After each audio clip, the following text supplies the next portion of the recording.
G'day, how are you? I've got a question for you. Why do you take photos? Why do you take photos? Why do I take photos? Before we get into that, look at this fruit salad here.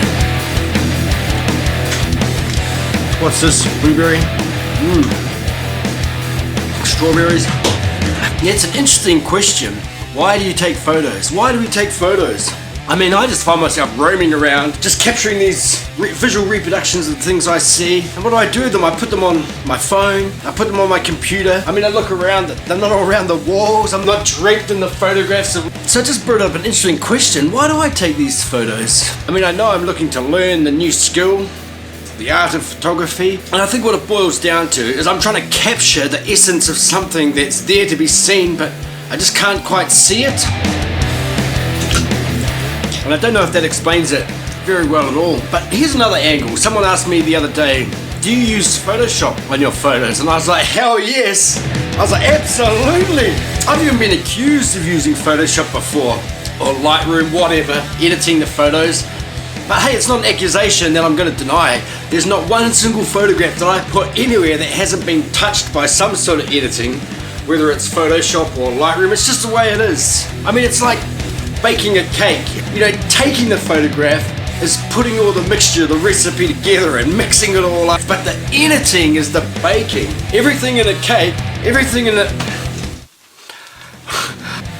Okay, hang on, let me see if I can move this. Move it to there.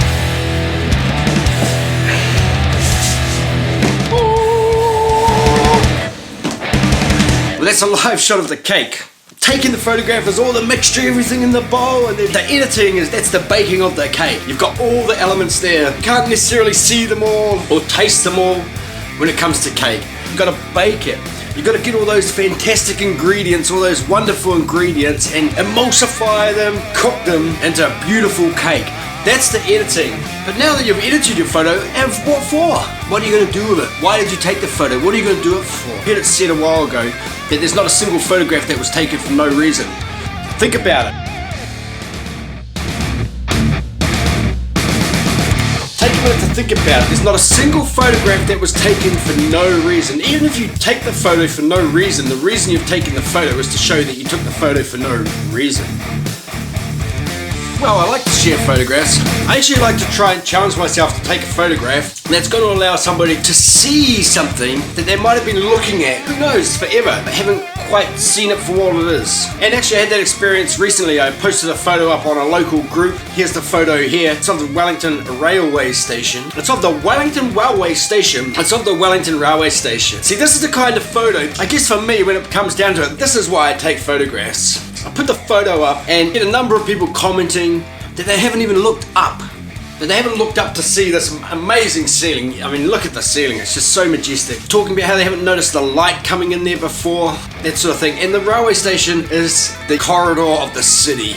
It's the gateway in and out of the city. Tens of thousands of people pass through there every day. And yet here we are, person after person, commenting that they haven't seen what was always there to be seen. So I guess for me, that's a real good reward out of taking photography. One other thing I really like to do is, when I read this feedback about photographs, is I'm looking for feedback on the scene. I want to hear people talk about what they're seeing. It's so wonderful, the beauty of nature. I don't want them to comment on the edit of the photo, and so I'm always trying to push the edit of the photo to really bring out those elements, to highlight those elements, but at the same time to maintain that natural, that essence of what it was, so that people are commenting on the scene, not the photo. I want them to see past this part here and see what's there to be seen. And often I look online and I see people commenting on how blue the sky is. And you know, no one's seen the sky that blue. No one's seen the sky as blue as the blue that the people are commenting have seen the sky blue. The sky is a natural blue. You want to really bring out the luminance, the light and the shine in that sky, but still keep it natural so that people are seeing the wonder of the scene. So why do we take photos? Why do you take photos? Look, the answer is I don't really know. I don't really know, as it can be the most mundane, insignificant thing in the history of the earth. A photograph can tell you absolutely nothing, but it can also tell you everything you need to know about a situation. It's really hard to know what you've got at your fingertips when you push that button to take a photo. Why you did it? Who knows? What you're going to do with it? Who knows? What's it for? Who's it for? It's just for the fun of having it for. And as I said about a minute in, I heard that no photograph was ever taken for no reason. But the beauty of it is that while that may be true, there doesn't actually have to be a reason. And what's so wrong with that anyway?